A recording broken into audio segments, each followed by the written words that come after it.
so it was at that moment I really decided, you know what, I got to make a change. And so January 2020 rolls around and I give my notice and I'm going to go do my own thing. Of course, we know what history tells us from there. And Ooh, so it's been a real journey, but I've probably left a lot of money on the table in the sense that if I had been in retail, I would have made a lot more money through the COVID times.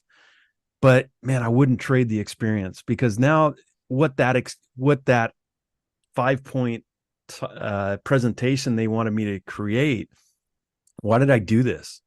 mm, It really comes down to like we have got to change the customer experience, you know. And I remember being a kid, 19 years old, North Seattle, selling cars for the first time.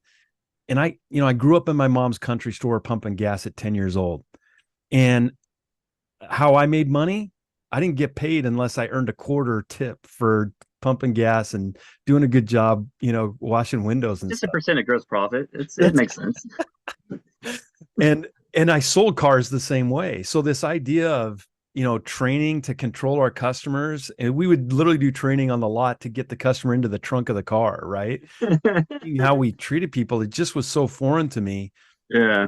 I don't feel like we've evolved a lot from those times. And I, so, yeah, so that's why I like having these conversations. Like, how do we, as much as we mm, changed, have we really changed? And yeah. your facial Yeah. expression tells me what we have. I mean, yeah, I mean you're spot on in the sense of sometimes you'll hear a training session going on with the sales side, right? As you're, going through numbers or walking through or listening and some of the same old, the client needs analysis process is still the same, right? Find out what they want, what their lifestyle and all that. And that has stayed the same. I would say that from my perspective and with us, obviously, I'm gonna say that we've changed on everything. Just because you're proud of the changes. But uh, do you hear those old stories where the customer would come in and the sales manager would throw the keys on the roof of the building, Yeah. stuff like that? Yeah. I saw Those it days are happen. way gone from our perspective and our group. So, but there's still a guard that remembers those stories. So is there still some of, again, like we were talking about the old and the new, is there still some of that old mentality floating through the customer journey? Yes.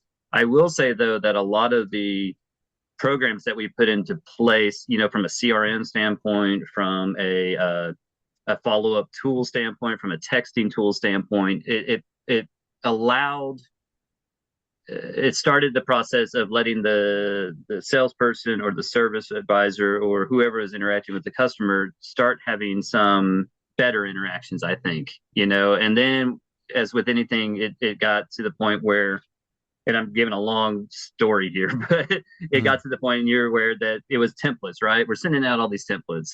Hey Chris, I'm sorry that I missed you today. Could I please get back to you? Hey Chris, it's day two, and you have your timeline and all that and everything, your phone calls, and there's no responses, right? And then we moved to, okay, well, then you need to customize your templates. And then we came full circle back to the point of just form a relationship with these people, call them and give them what they need. And so I think I almost see it kind of like as just this roller coaster of ups and peaks and valleys of us doing really great on the customer journey side and then getting overconfident in the process, and then the market shifts from what they'll accept, right? In the past, I'll accept the email. I don't really want to accept the phone, or I'll accept the phone call, but not the email. Or Mm. now I want the email, don't call me. And now I want text and a video.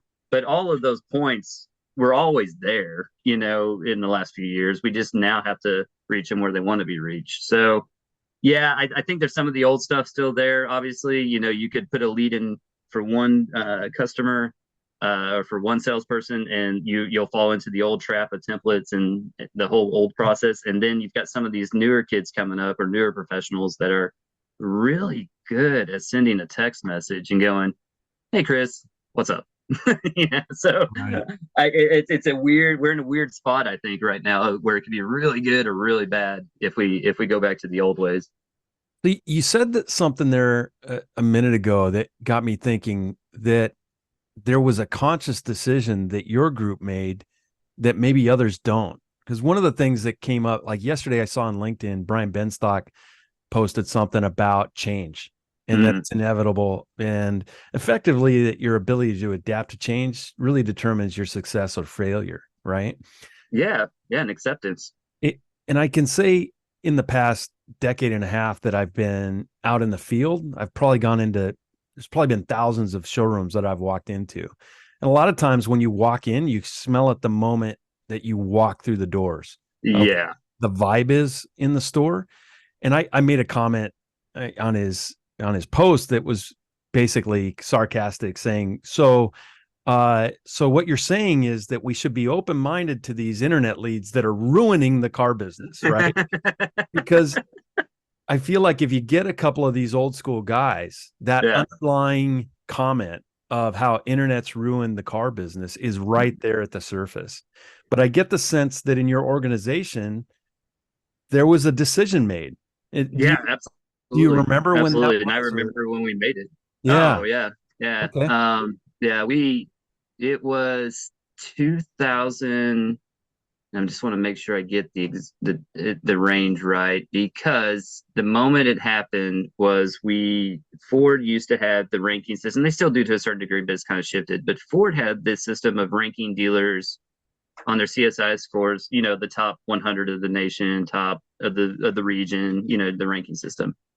In this Rome store, we were in a meeting and we wanted to work on online reputation. This would have been 2015, okay, give or take 16, right in there. yep, It was a transition year there. And so we made some adjustments to taking down a bombardment of emails asking for surveys. The case study was, we need to increase our CSI scores. They're not horrible, but what would it look like if we were a top store? Can we accomplish that goal? Well, okay, let's see what the problem is, and it was response rate. The more response rates we could get, then the better the amount of surveys that we would have to pull from for our average, right? If you have 5 surveys out there and 4 good, one's bad, that average is way worse than 1 bad and 10 good. So we're kind of going into that mentality. How do we get the numbers game, right? And I started looking at it, and we were sending out, not only were we sending out, if you have any questions in your server, you've seen the emails, how can we help you through the yep, process? The OEM sending out a survey. The vendors are sending out a survey. So by the time, even if they gave you a good one, it may have not been on the one you needed to be good on. And are you going to pick up the phone and go, hey, I appreciate it, but I really need you to fill out this one because this one's worth more to us. mm, It's just backwards customer service, right? yeah, yeah, So we took those down, shut those down, just focused on the OEM, and then made a conscious effort to do the follow up correctly.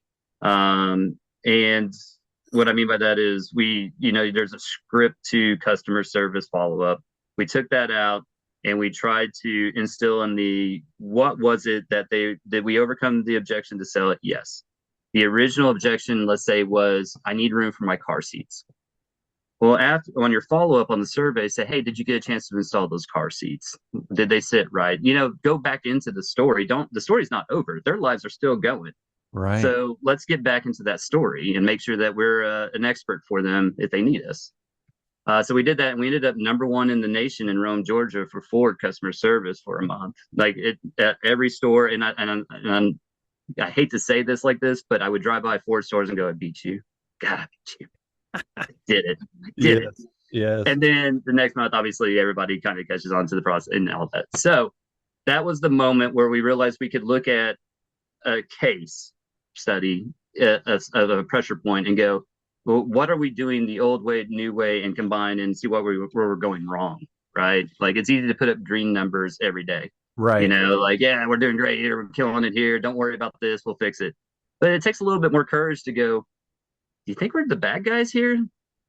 We might be sending out 5 survey emails, yeah, so, and then when you can honestly have the team, I have to brag on them.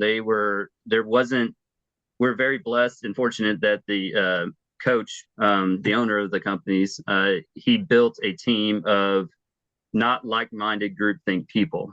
but he wanted trust and honest. We have to be able to communicate. So we've went through a lot of development together and being able to respectfully communicate disagreements. And I think that, and Wow. we've stayed together now almost a decade. We've had in our upper management zero turnover, which I think is more important to the customer service question, right? Like, so that was to answer your question. That was the moment we realized that we could pinpoint a case and approach it, in an honest and cool way, not uh, throw things at the wall and see if it works. But what is the customer getting?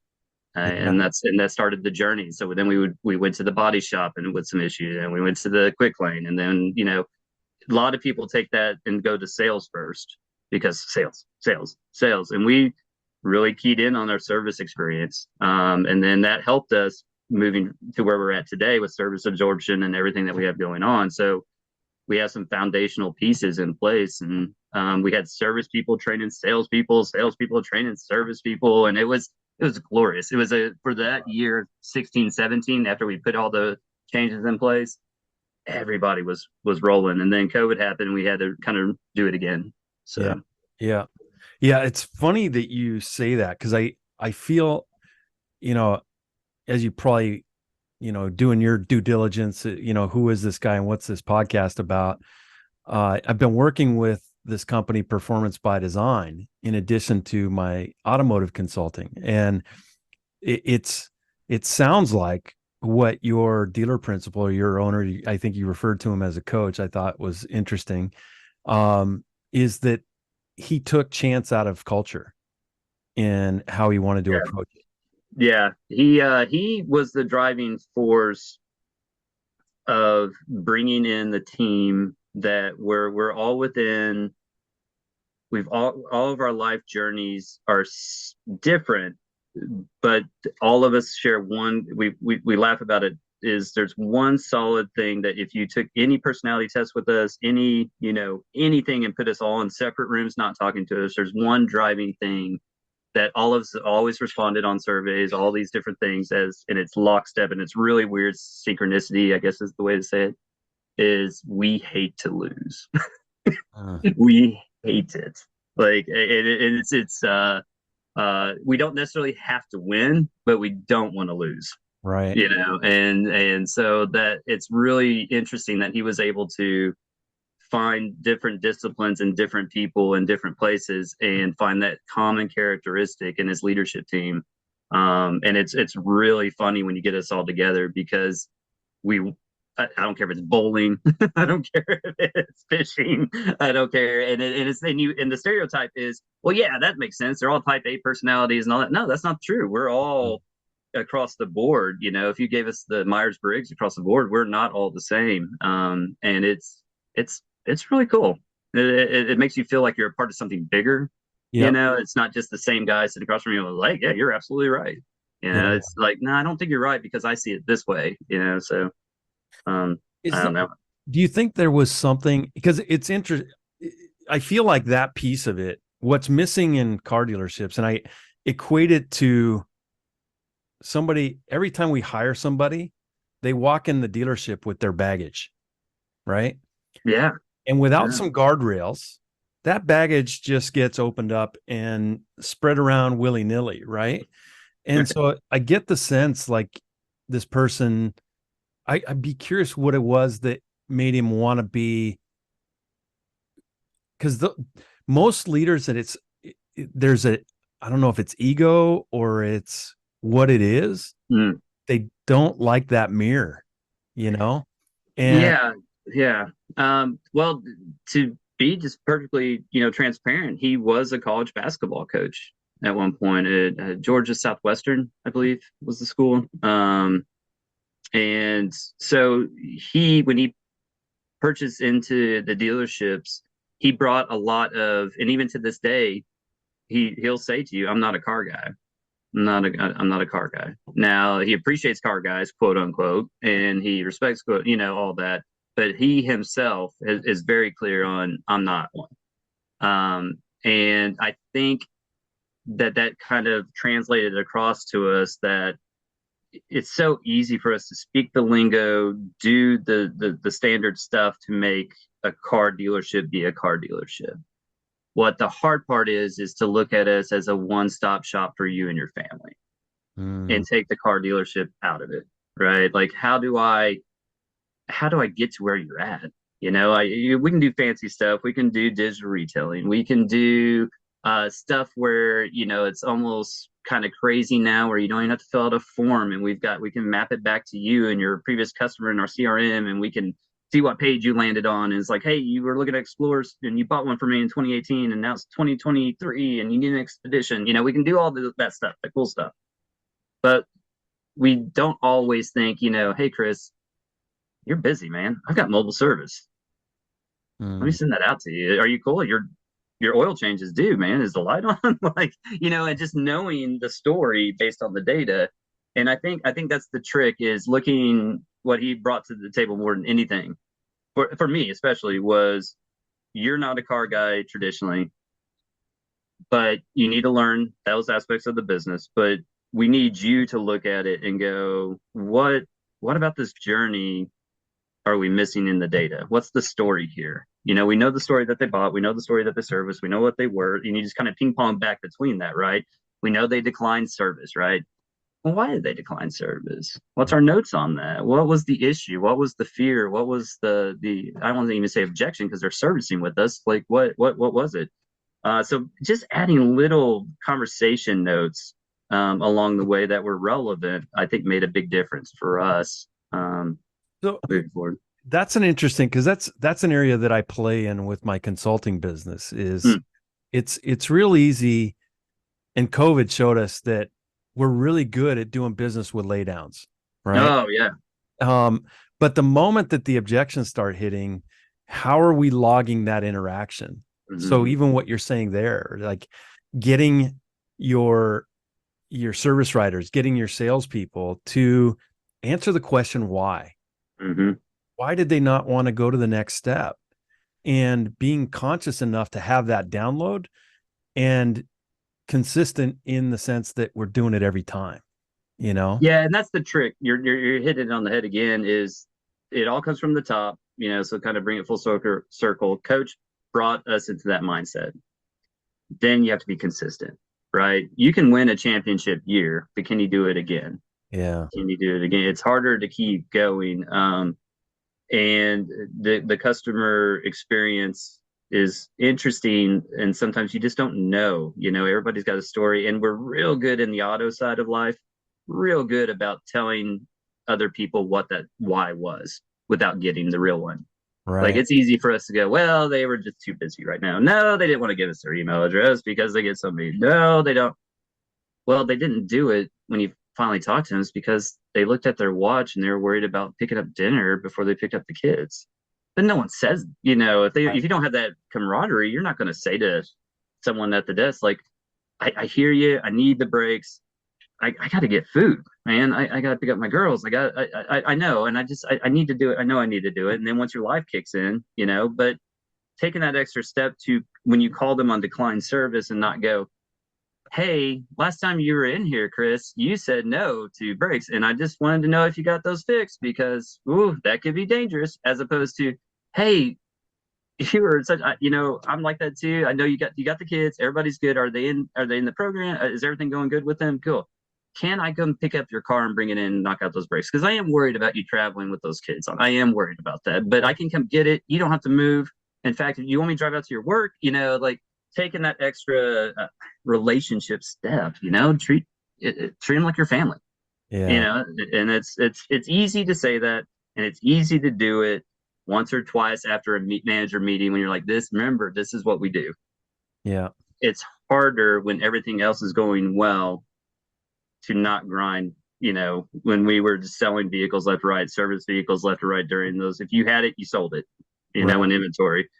Well, we're grinding again, and we better remember those principles, because it's going to be a long journey here, and it looks, especially in the next few months, we're going to Yeah. definitely need to make sure we got all of our people on the same page. Well, So, and that's an interesting thing, because it's what I appreciate about what Coach has done. And I haven't met him yet, but I feel like I have. Right?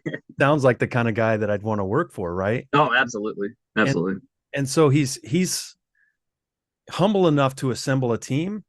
And was there a level of ownership or empowerment that he gave that leadership team to kind of define how the group would go to market? Absolutely.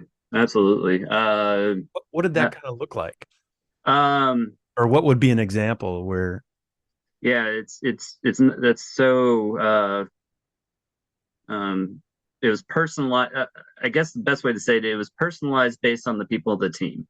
So how he would professionally develop me for my stuff was different than how he would do a GM or a partner in the store. He's very clever when mm, it comes to what someone needs, where they're at, and when they're at. And as part of that empathy and everything that comes with it, right? He's very keyed in on that. The What it looked like though was we started very simple, just hanging out.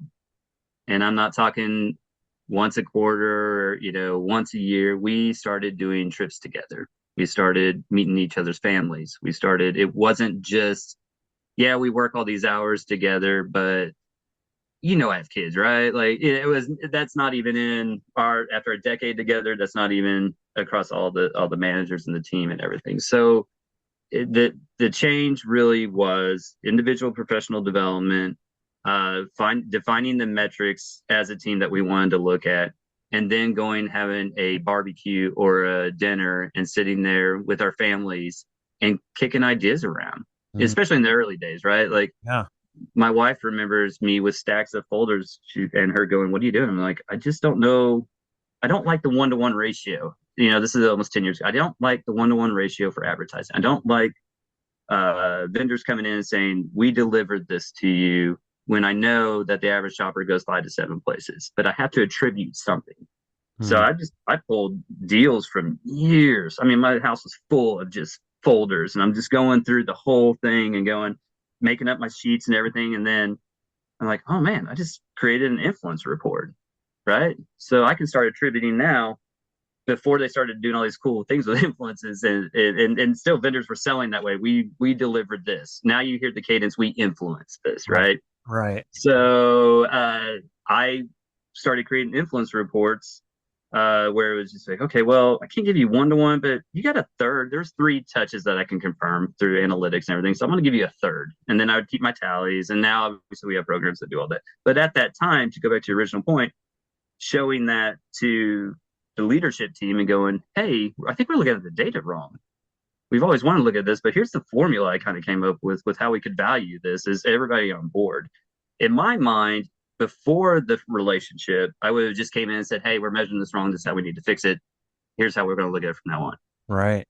Now it's, do you guys see it the same way I do? Because if you don't, let me know, because I'm not perfect. I think what indirectly happened through all these team development stuff was that we were able to let go of the ego. It's still there. We're still car guys, Yeah. right? Yep. Like we're still there. But when we're in a room, honestly working through a problem, the ego, you can just feel it. It just kind of, it's like, dude, I trust you to do your thing. You trust me to do my thing. What am I seeing wrong on my thing? Tell me. And it's very, if you're ever here or if you're in our stores or with us, you'll see us do that. But it's so organic now.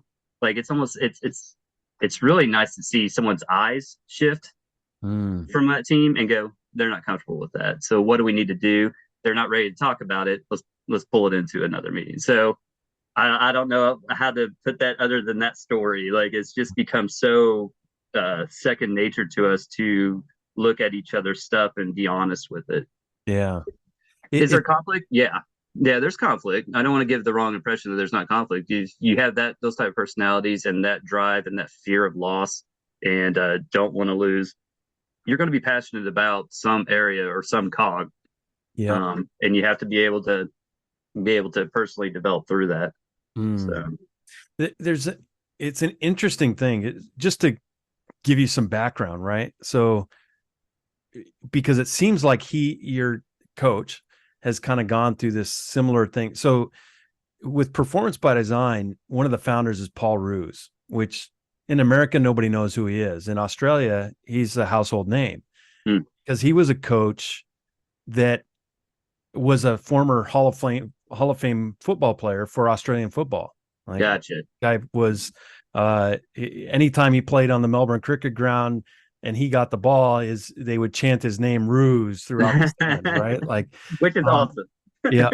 But he in American sport, we don't see Hall of Fame players really translate to coaching. And what's interesting is we use Insights Discovery to do personality analysis, right? So you've got your red Eagles who are, very that's typically who falls into those coach. Well, he's not that way. He's a bit of an introvert, a bit of a thinker, right? Mm-hmm. And so I met him when he finished playing, and I was running a footy club out here in LA, and it was all American. So we got introduced and we actually became friends. We've been friends to this day, but it gave me an opportunity to see this guy's journey kind of from the back seat. And at that time, he was trying to decide, do I go into media? Do I go into coaching? And he'd written out kind of this 25-point leadership audit of all the things that he'd witnessed as a player that he wanted to do differently as a coach. And so he got real clear on how he wanted to approach it.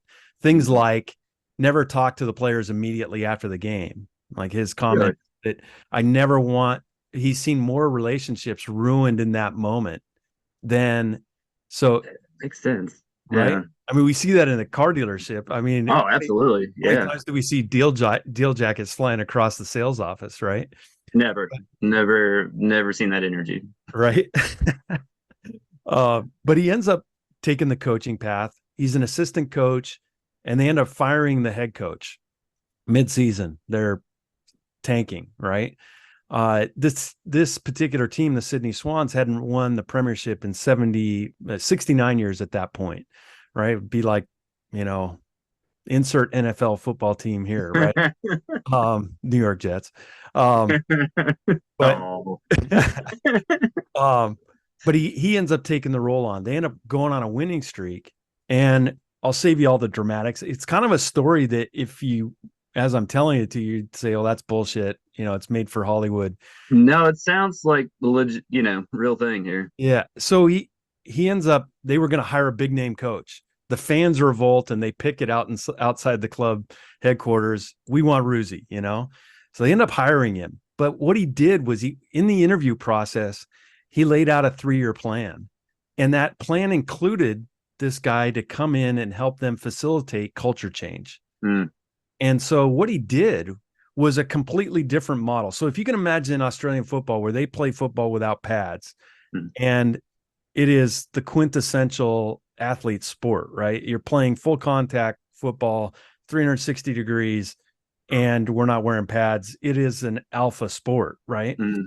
And this guy's model is, I'm going to come in and we're going to empower the players and we're going to create a culture of psychological safety, right? Wrap your head around that in an NFL locker room 25 years ago. He does this in 2003. Wow. And a team that nobody expected to make finals, they make finals that first year. Awesome, man. That is awesome. What they had done was before the season started, they brought everybody together. And it's kind of this famous meeting they had in Coffs Harbour where they said, how do we want to define ourselves? Like, what are the things that we hate about playing teams? How do we make that our trait? Right. So they created this culture. They called it the Bloods culture. You can Google it now. The cool thing about and Ruzi ends up coaching. He ends up meeting his exclamation that they would win it in 3 years. They did. 2005. There's a famous image of him holding the cup after 72 years. Here it is, right? It's really this so iconic moment. And it really getting to kind of sit back and watch that, being a car guy and seeing the correlations between sport. I played American football. I don't ever remember a coach not grabbing my face mask at some point and me smelling what he had for lunch and what he drank for dinner last 102 degrees if you're playing in the South, right. And here's a guy who took a totally different path, decides that he didn't want to be a lifelong coach, retires within 7 years of taking the role, wins a premiership, mentors his replacement, who's still the coach today. That team, the Sydney Swans, now has made finals 19 out of the last 23 years. And they're Awesome. and that Bloods culture is probably stronger today even than it was then. So what he's done is really created something that he left behind. And I bring that up. I love telling that story because one, I got a front row seat for it in some ways, but what it really came down to was a leader who had an opportunity and was humble enough to realize he didn't have the capacity to do it himself and brought someone in to help him and his team define who they were. Mm-hmm. And so it's really being conscious. And in automotive, I think we don't take time to really do that. And I agree with that. I also think that there's a couple of other factors in the automotive, and I've seen it in other industries too, but in automotive, it's very strong because of the personality types. But we like credit, right? I sold this. I wrote this up. I increased my hours per RO. yeah, And it's not even negative sometimes. It's someone just really excited about what they brought to the team, right. right? Um, so you definitely come with that. And then the second thing, the point I make that's really tough with culture change that I found through the years, and I'm sure you've seen it too, and kind of with this story, I'm sure there's some nuggets there of truth in that. You don't necessarily have to, when people say change the culture, we have this assumption sometimes, I think, that we need to just, it's out with what's the phrase, throw the baby out with the bathwater and let's just start over. We are now not aggressive, or we are Right. now, today. And culture change is a lifelong journey. And if you can embrace that, I think it makes it a little bit more fun of a process. But uh, yeah, I've seen where you've got to break down the credit to a healthy level. I think you want the competition. You definitely want the individual to feel like they accomplished the goal. Um, but giving the high five or the credit or the lunch or whatever strategy you develop for your team of recognition to the people that help close it out.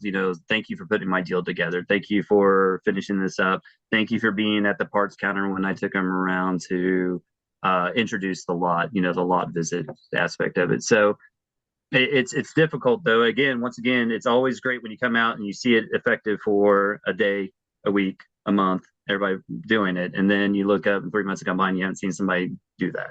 Then you have to go back to the table. And over time, as you know, that culture will begin to lockstep. And the ones that don't buy into it, they usually, there's a good phrase that we use. A friend of mine, Jay, uses it in the dealership world, which happens to be Coach's son, and he's phenomenal too. Is people will dehire themselves when they don't feel the culture.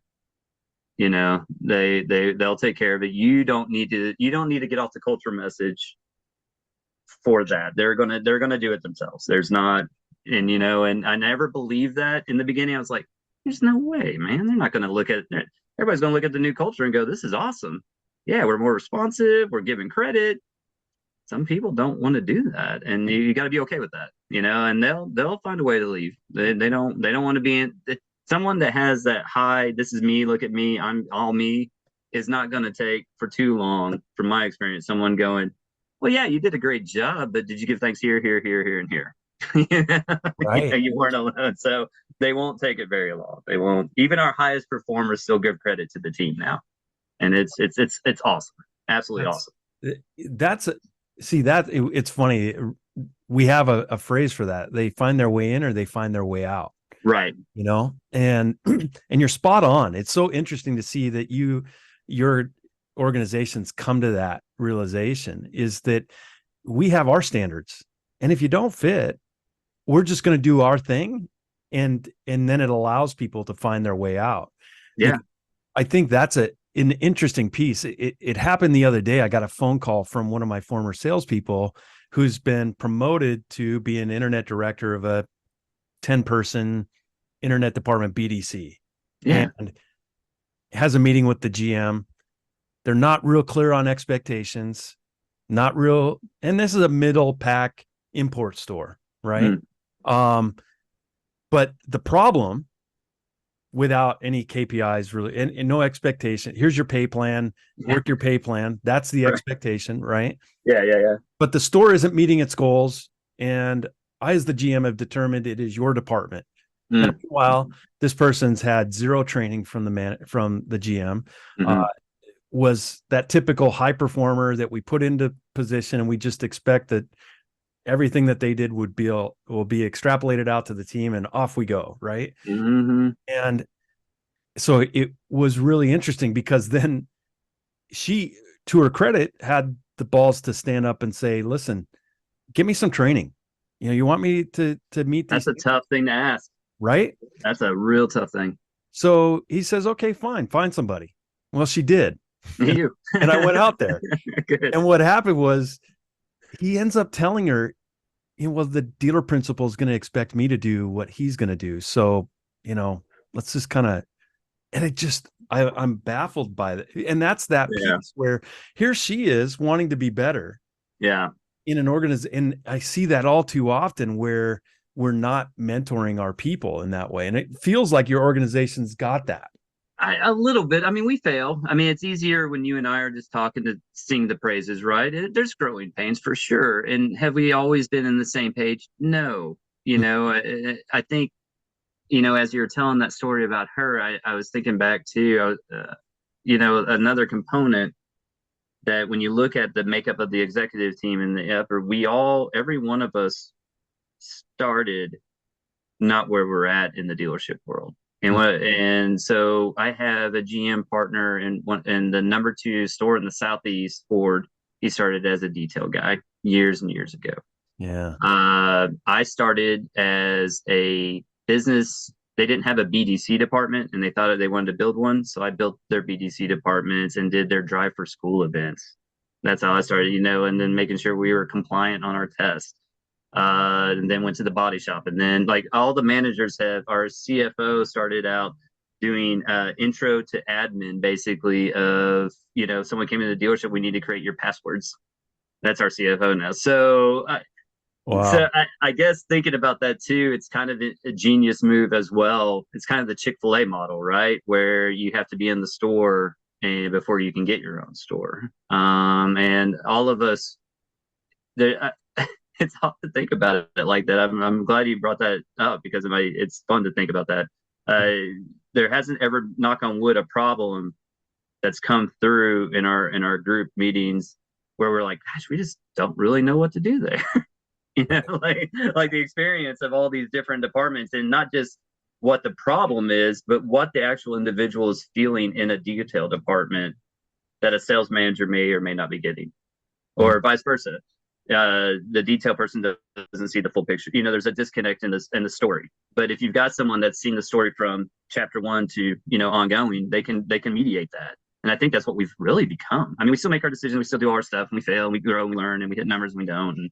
Yeah. But we really have become mediators for all the people within our organization. They come to us with problems that aren't necessarily where we're at today. They might have been a problem we looked at 8 years ago, 9 years ago. And I think they called that, to our generation, experience.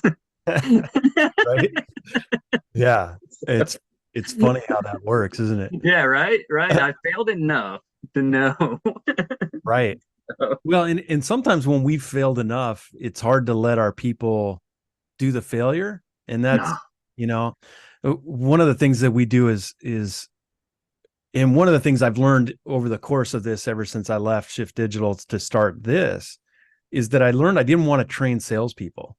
Yeah. Like, there's plenty of guys out there that are way better than me at sales. Andy Elliott is, he's crushing the space now, right?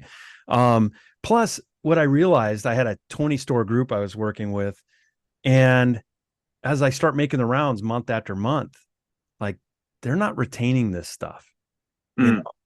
and that's where I really started realizing where my clients were retaining it was where I was coaching their managers, and the managers were coaching their salespeople.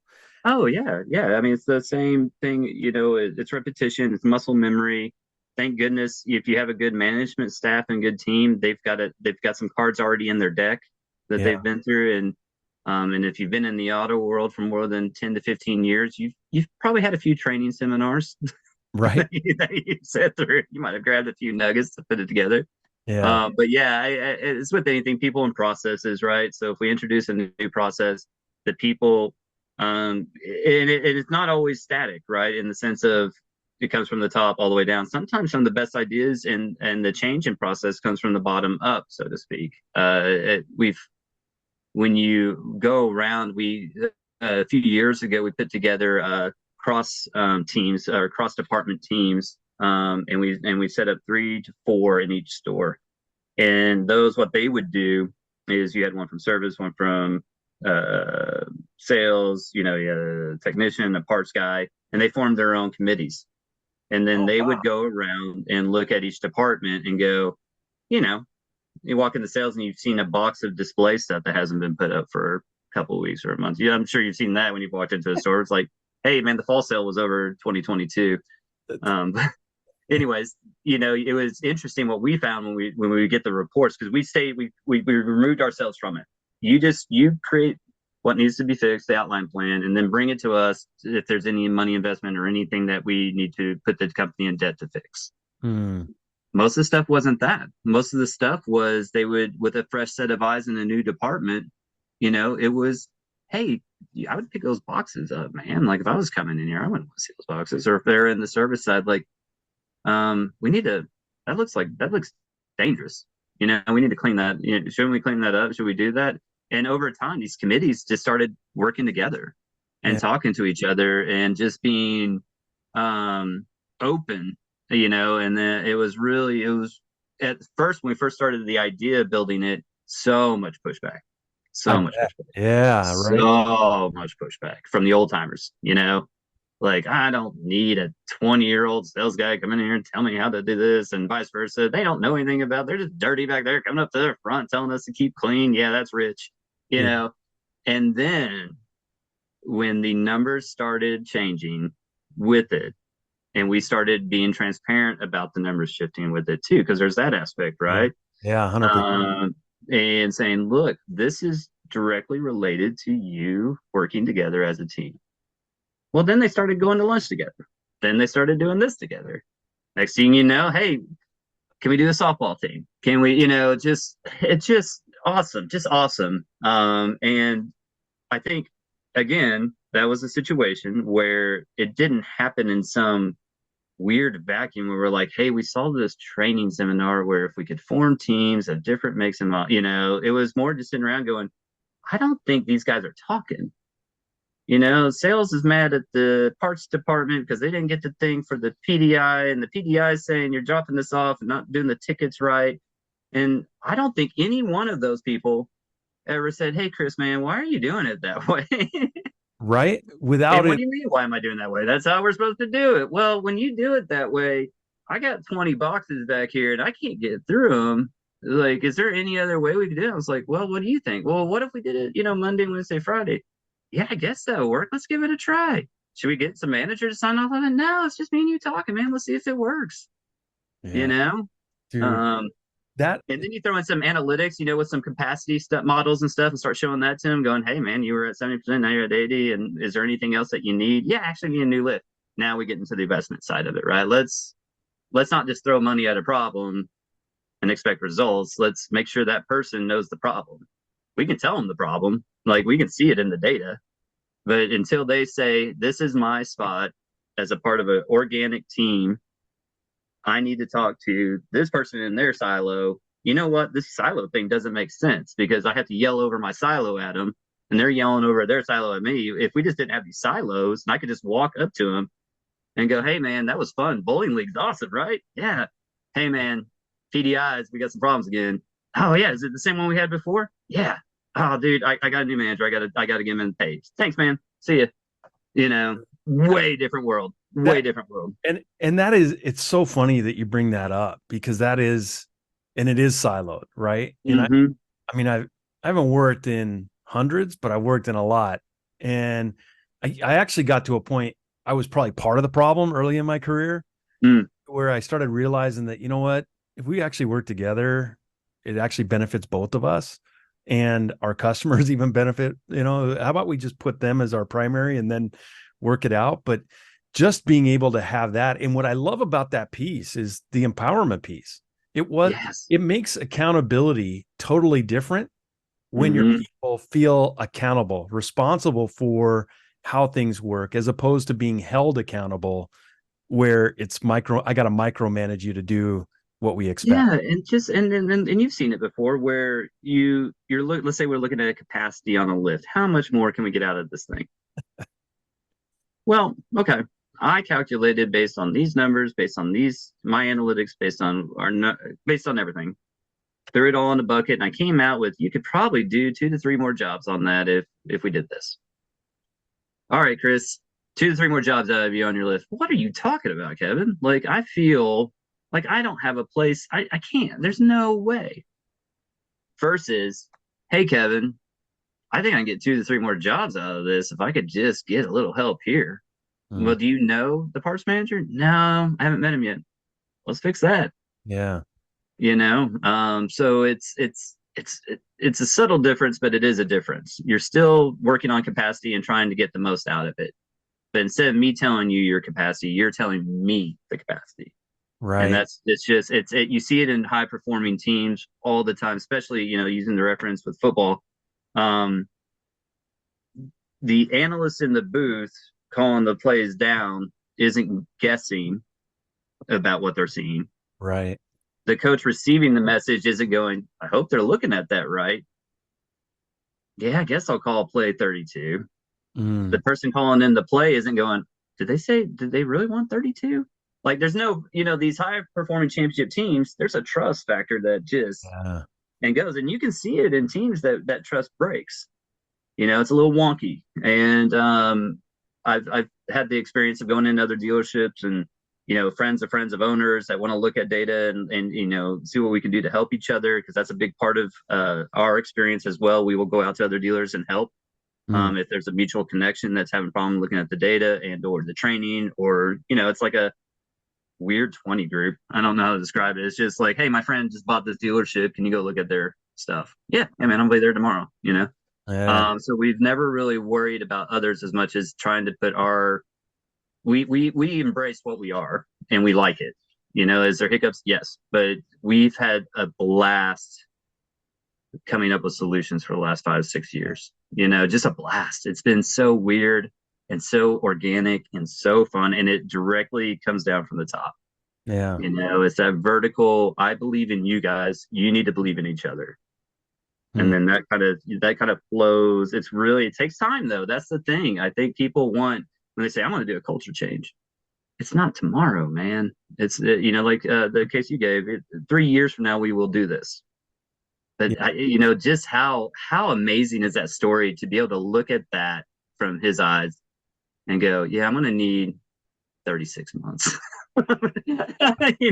Like there's times I look at him Yeah. like maybe 2025 this will really work the way we need it to. I mean, the trend's there, right? You guys see the trend, right? But Well, just to be that brave to say that, wow. yeah, I think in some ways you kind of have to.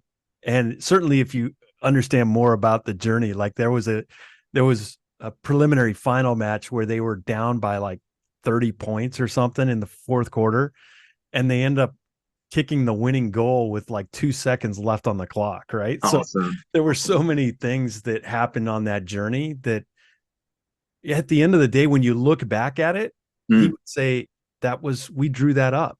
It's part of our culture, you know? Absolutely. Yeah, yeah, And, yeah. so yeah, it's really interesting. So tell you what, how about we pivot a little bit here Yeah, and please. from culture to, because I think a lot of that does impart, and certainly hearing your story and what's happening in your auto group, like one, I feel like if there's a place I want to work, I want to go there. And I hope to Absolutely. hell he's not looking to sell to Lithia or somebody else. No, no, no, no, not at all. Not at all. Uh yeah, no. Yeah. Well, we need these types of stories and these are the people we need in automotive, because I love hearing this perspective. And I think in some ways I say Lithia, but I think of the big boys like that, I feel like Lithia gets it right a lot because they do decentralize and they allowed the GMs to pretty much run them. Although now I think that's changing a little bit. But what I'd like to talk about here is really that customer experience of what the customer does experience with us. From your perspective as the chief marketing officer for Courtesy Automotive Group, maybe take me through your tech stack and how you've kind of set that up to curate the customer experience that you want for your clientele. Yeah. So, and I preface this with, this is the ideal that we try to push out there, and we have to constantly revisit and make sure that it's right. So I want to be very clear that when I say this, it's not like, God, we're 100% proficient in this idea. Like, this is the goal daily to approach it this way. So what I would say to that is the person who feels like they got it 100% right is the one who doesn't, right? No, absolutely. Yeah. So, I Yeah. mean, I would love for us to be sitting on a mountaintop somewhere, just opining that, you know what? Yeah, that was perfect, Kevin. Right. But it's not even remotely close.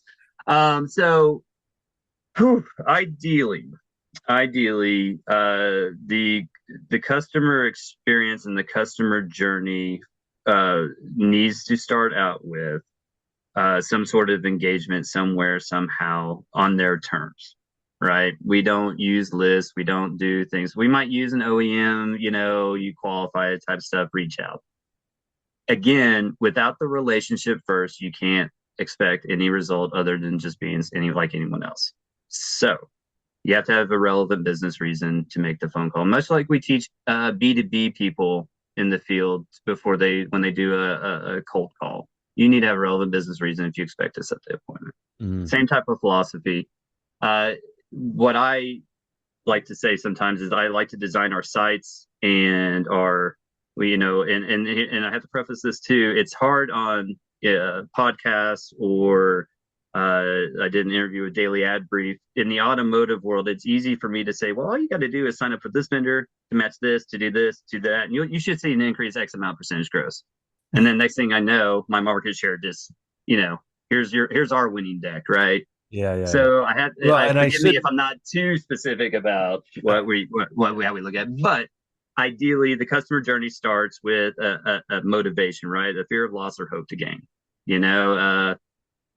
We're going to lose out on these rebates. I need a new vehicle. Mine broke down. This service bill, I don't know if I can afford it. Can I get into it? All of the things that we use to fancy terms with equity or in our data mining and our conquest, all that stuff still comes down to the end of the day. Chris and Kevin have a problem. They're coming to us and we need to solve it. So if we look at it that way first, then we start what I like to create in all of our programs, and you see it, especially in our CAJR site, you see it really there in your face, is on a digital retailing tool. I've got two digital retailing tools. I've got the eShop and I've got the web buy. So big push from Shift, as you're aware, and from Stellantis, eShop. After the world had already blown up, mind you. Nothing against it. Right. We're already past where we need to be with it. Anyway, so if you don't have eShop, then you're going to have these, you have to have it. And so I kept web buy going with it because it created an illusion of choice. And I don't mean that in a negative illusion of choice. I meant what we found in the data is that the user experience for a digital retailing tool on our CAJR site, when we only had one tool in one placement, the customer gets into the tool and whatever their story is, time, money, whatever objection hit on that digital retailing tool, our fall off rate was pretty darn high by my standards. We still were making return, we're hitting our KPIs, but really our fall off rate when they get to accessories is dropping off. Like, what are we doing? When they put in the payment information, they're gone. Okay, we expect that, but that high? Like, what are we doing here? So I started looking at the tool and I'm like, no way. And my brain kind of clicked. I'm like, when I'm on the site and I'm bouncing around on my average session timing it, I like to play around if I don't necessarily see what I like, right? Like I like to feel like I'm getting ahead somewhere. So what happens if I put in there a tool and we can track the customer journey on our site? We can see where they're going, how long they are, where they bounced, where they fell off. And what we found was those not every one of them, of course, but there were those that would leave the eShop tool, go into the other digital retailing tool, plug the same information in, Uh, and one can assume many things from that, right? I like to think that they didn't get the answer here that they wanted, and then they tried to beat it over here. Same data, same everything. So there's this illusion, if you will, illusion of choice, right? I'm in control of my digital retailing experience. I can't do this on other sites because you're getting all my information once I hit submit, but I can go over here and try to get a lower payment, and we didn't lose them off our site. wow. So, it's things like that we try to on the customer journey is, and I know that sounds, when you say phrases like illusion of choice, it has a negative connotation when you hear it, like, oh, you're just trapping me in the thing. No, I'm letting you play, but you're you're not really choosing differences. You are trying to find what fits you, which is what I want. Right. I don't want you to feel like I'm telling you what tool to use.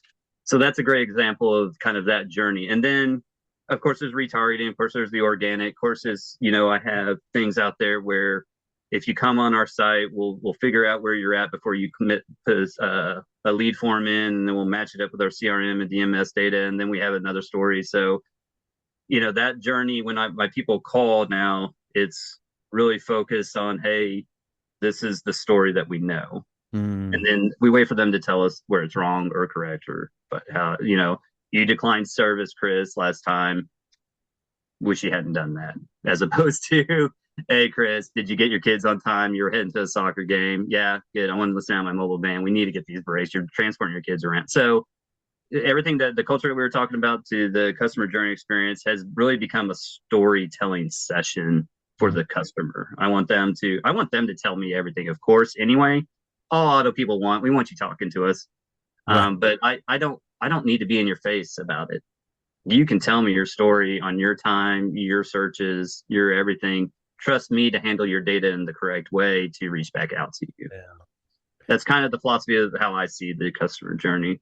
So you touched on something there that I think is really interesting, that in my experience, in my past employment, without actually calling it out, was we probably didn't look at it as narrowly as it sounds like you have Mm, yourself.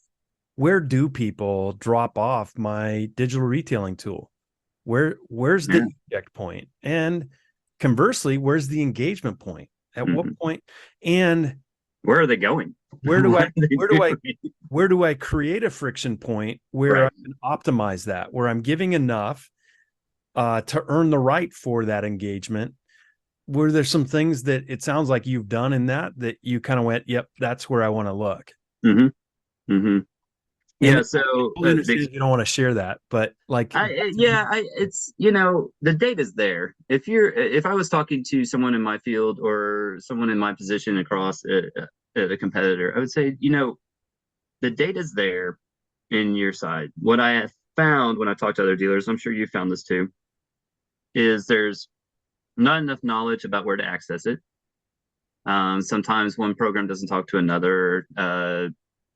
Are the data points relevant? Are your line items set up correctly? Is the program set up correctly? There's a lot of factors that go wrong. So I'm, kind of laying that out there to anybody that might be want to listen and make changes. So be careful about the data. If it doesn't look right and doesn't feel right, you need to dig a little bit more. If you know enough about it.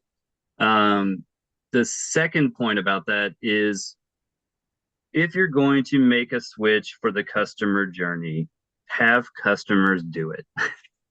Don't just make the change and expect you're right. Be able to look at the data. You know, it wasn't uncommon in our field, even, and some still do this, and it drives me insane, to look back on the past 30 days. Look back month over month, week over week, instead of the minute by minute breakdown of what's happening. I think that I'm kind of showcasing a little bit about myself. I'm more of a workaholic than I probably should be, but I'm always data driven. Even, it's at night on my laptop, on my phone. After the kids are to bed, I have my analytics on my phone. I'm scrolling through looking for, some issues, some hot buttons that I can investigate with. If you really want to embrace it, man. Go nuts, go weird. I grew up playing, I'm a nerd. I grew up playing a lot of RPG role playing games and tabletop games and stats. I used to, God, so embarrassing to someone listening, but I started out, I would take my baseball cards, memorize the stats on the back, form a team, put two teams together. I would take a Nerf ball, remember the old orange Nerf balls? I would line out my room. If you got it in the corner, it's a home run. Then I had singles, doubles, outs, double play, strikeouts. I would spin the ball up there, hit it. Where it hit, I'd keep track of the stats. I have notebooks still, Oh, spirals shit. of Wow. baseball games with a Nerf ball from baseball card stats, and I would keep track of averages, you Uh, know. who would And have been then who would have been a Hall of Famer in Kevin Mark Aronhalt's Grace, Mark Grace, Mark okay. Grace would have been a Oh home. shit. He always got that corner in the Nerf ball. No. But that, so when I tell you all these things, keep in mind my perspective is I love it, right? Like I even to this day, um, I will play a game with my daughters, and then afterwards, if I'm still in the mood to study something, like Monopoly is a great example. I've mapped out which piece wins the most when I put them all together. And these are I'm not kidding. I've got spiral notebooks of the old like I've got 1994 Sega Genesis NHL hockey Oh where I took the shit. St. Louis Blues through and kept track of their stats for an entire season in this Wow. notebook. So yeah, when I say all this stuff, yeah, it does sound very. Oh yeah, Kevin said, just go get the data and then dive into it and all that. Like you gotta, if you live it and want it, then it's a Yeah. little different. Passion, I guess, is probably the word that most people would use. Yeah, so I'm guessing that your CRM reports probably frustrate you no end. Yeah, they used to. I will say for Vin Solutions, I will say for Vin Solutions, if anybody uses the Vin Solutions, Autumn Lamb is my manager on that side, and she gets all my uh, weirdness of what I'm looking for, right? Yeah. So I've created enough reports on my own, and she has fine tuned them for me over the years. So now it's just a favorite report. If I've been I've been looking at different CRM tools, as I do in my role, and look at all the competition stuff. But again, good relationship, honest relationship. We call each other out, we work on it, we work through it, and the report comes out. So it's tough. Those are tough sometimes. Interesting, because that it's funny how we've gotten here because that at one point I had a partner in business that I met during COVID where, I'm doing my consulting business and, you know, any good consultant should have baselined the client to begin with. This is where you were and this is where you're at, right? Mm-hmm. And we're looking at apples to apples. The problem that I've found with CRMs is getting that data to be apples to apples from one month to the next is a challenge. And the CRMs aren't looking at the right stuff. No, no, yeah. You got to tell it to look at the right stuff.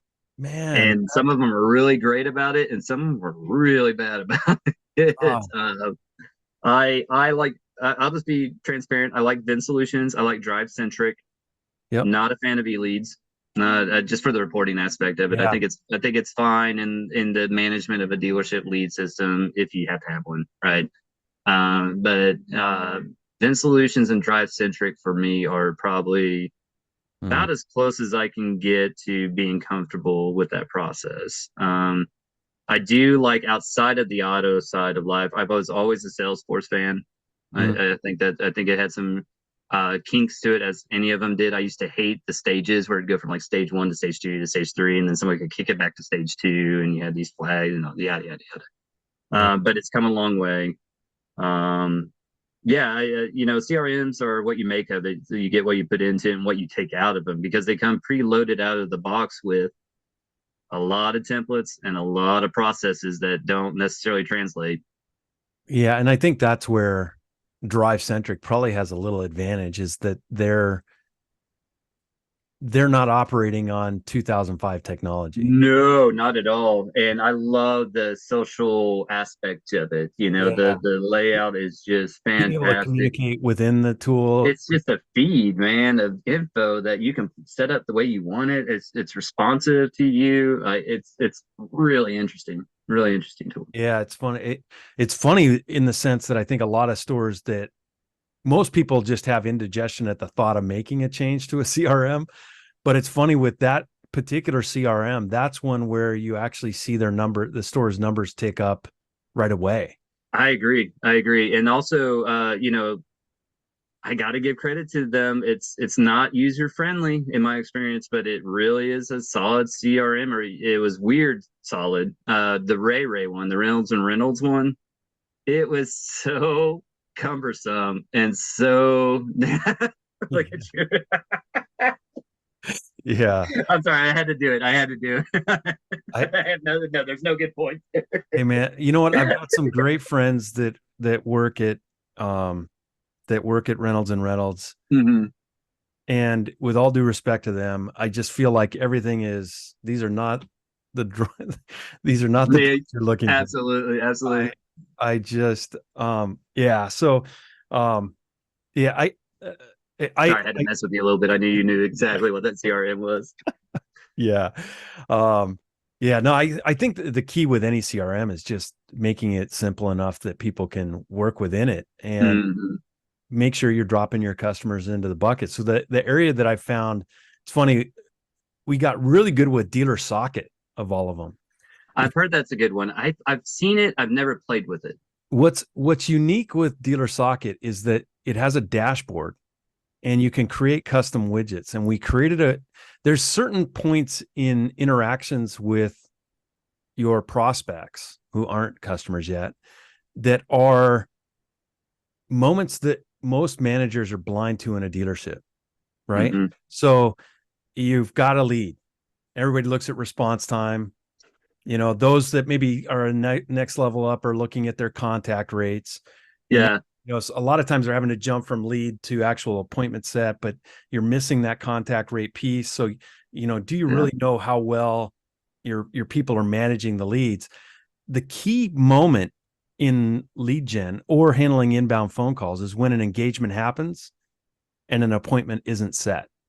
And with Dealer Socket, you can create a widget, a custom widget. It ain't easy because it's not off the shelf, but you can create a widget called contacted no appointment. Mm-hmm. All CRMs should have that in there. Yeah, we've got it. Yeah, we set up a special report. A widget would be nice for the desk, to work it, but you have to run the report. If you run the Compass dashboard, is that the one? No, it's I just built it within it, So if you remember, Vin Solutions used to have the OG Vin Solutions. You were allowed to go in that back end reporting tool and really customize some reports. Like they locked it down now. Like you have to contact someone and be like, "Hey, it's missing. I need this. Can you open that and put that in there?" But back in the day, you were just basically going if then. You were basically playing with their code in the back end, the old system. So a lot of those reports, were built, and then when we transfer over to the newer systems, they just, oh, you need this report too? Yeah, I'd like to have that as well. So, but yeah, you can do it. A widget would be fantastic. Yeah, because that's always, managers are always struggling with 12 different logins now and, having to bounce from page to page. But I've never heard a manager say, do I have to log into this too? Never heard that. Well, hey, Kevin, man, I feel like we could keep doing this. And oh, dude, you reach out to me anytime with anything. If there's a product out there, I probably demoed it. Yeah. And it doesn't have to be some formal podcast or anything. I can just say yay, nay, what I like, what I didn't like. I'll be happy to. You've got my cell. You can text me and be like, hey, man, have you seen this? Is this any good? I've got guys looking at it. Yeah. So, and all I ask in return is if you see something cool out there that you think, we would be pioneers or first movers on who could make it probably work. Yeah. Just same. Keep me in mind. So I'm developing a couple products right now, and I'm curious your perspective on it. Okay. Because I've done the proof of concept with my coaching platform, and in the right stores with the right management mentality, they're great. but managers who don't want to coach their salespeople, it'll fail massively. But one of the products I'm working on right now, because I'm seeing this issue over and over again, and I can't believe it's not a technology that's out there, is where there's probably the biggest opportunity that I believe in what I see out there is how we manage phone calls and how we level up salespeople. You got your phone ninjas and, your applied concepts, and, there's no shortage of companies that'll script their way through it. The problem that I see with all those things is that it's a word salad on a screen that they're meant to read while talking to a customer and figure it out, right? Yeah, you don't lose any personality in it either. Yeah, exactly. So what I've conceptualized is this kind of TurboTax UX, right? So is this an inbound or outbound phone call? Oh, it's an outbound phone call. Okay, great. Is it on a new car or used car? It's on a new car. Okay, great. And so it takes you through, okay, if this person picks up, what's the car they're on? Is it a car in stock? And then we're queuing them up so that every page is a word track. Yeah. With a customer response. So I've listened to hundreds of phone calls now and somehow managed not to become an alcoholic in the process. Because it'll drive me to stop sleeping. It's funny because what I find is the calls that are successful are the calls where we've maintained control. So if you look at phone calls like a tennis match, like the goal of tennis is to get your opponent to chase the ball to the corners. Yeah. That they hit back lobs to you. So I look at phone calls much the same way. And so if we can keep asking a question or answering a question with a question, we maintain that control of the call, that those calls are most successful. So the way I'm designing this is to basically coach the salesperson as they're in their phone call to say, if they said this, now say this. Right. A little process map.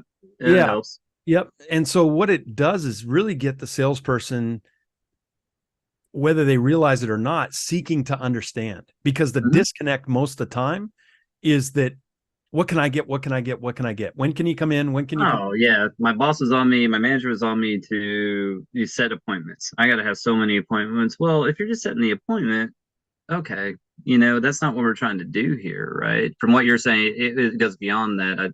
I like what you're putting out there. I would add that I think where we missed the boat on all of these scripts, yes, if then statements, if this process happens, then this happens, is we have forgotten, and my generation was real bad about this, and I'm bad about this, is just asking for the business. And asking for the business may not necessarily be asking for, the old timers are real good at it. They ask all the way along the way, like, if I can do this today, will you do it? How about now? You said it, they were very easy to do that with. But now where we're at, you almost have to say this. I think asking for the business doesn't mean necessarily it's the setup for asking for the business. It's if the appointments is the goal from the manager and you're using these scripts to do it, and you don't have a statement at the end of all of them that says, hey, can I get you to come in and take a look at it?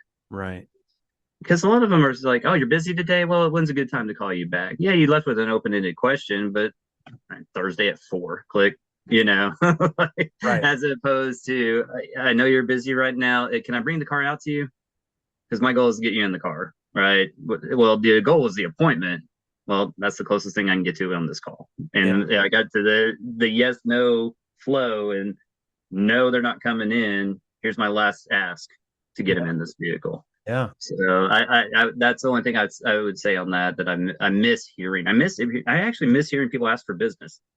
Like even my own shopping experience, because there's nothing, if it's done right and correctly, it's very powerful question. 100%. Very powerful question. It's not a great question when it's, hello, my name is, can I have right? For one of the second largest purchases of your life, probably. Yeah. Are you buying today?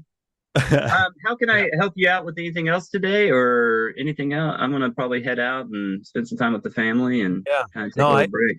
I appreciate the conversation. I feel like this is a connection. I can't wait to meet you in absolutely.